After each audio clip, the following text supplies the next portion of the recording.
It had never occurred to me that actually drugs are really nice, and it was a very pleasant experience. I had this kind of sense of euphoria, this real connection with absolutely everything that was going on, and everything seemed incredibly acute and very sort of real. And I had this overwhelming feeling to dance as well. And indeed, I sort of piled into a cab and went to a club. Now, Max, the danger is, of course, and you'll know this even in saying that, that some people will be sitting at home listening to you thinking, now, you seem to be putting forward a pro-message about something that has now been made, is going to be made illegal and is being linked with deaths. And you know from your work the ongoing effect of drug taking and the kind of chaos it can cause in people's lives. Absolutely. And I'm actually, as I say, very anti-drugs, and I would never advocate taking drugs, illegal drugs. I suppose the difficulty with this, and the thing that really came out from my experiences, was that this is absolutely not regulated in any way whatsoever at the moment.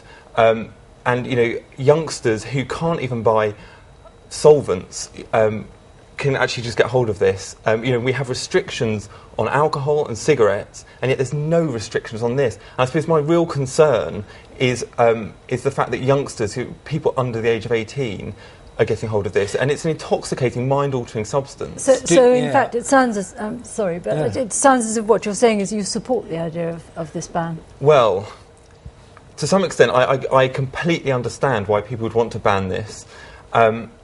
But I do think what we do need to do is have a really sensible adult discussion about this, because there is at the moment a cohort of people in society that for whatever reason want a stimulant. They don't want a depressant, and at the moment the only legally sanctioned intoxicant is a depressant, as in alcohol. And that for their kind of lifestyle, they don't want that. So we're then faced with the situation where they are then going to either drug dealers to get illegal stimulants, or they're using legal stimulants like this.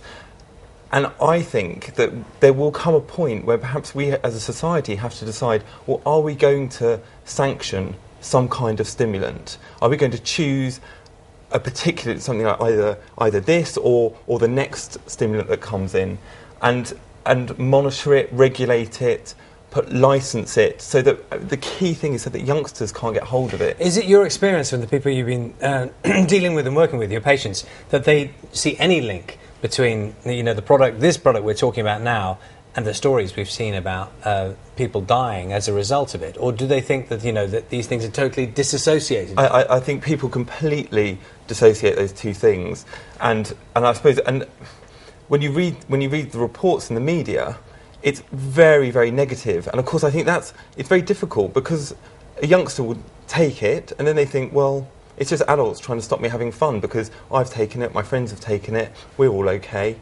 Which I think, when I was working in drug rehab, time and time again, that was very much the feeling we got across. Max, we are out of time, but it is very interesting hearing your account. Thank you very much for coming.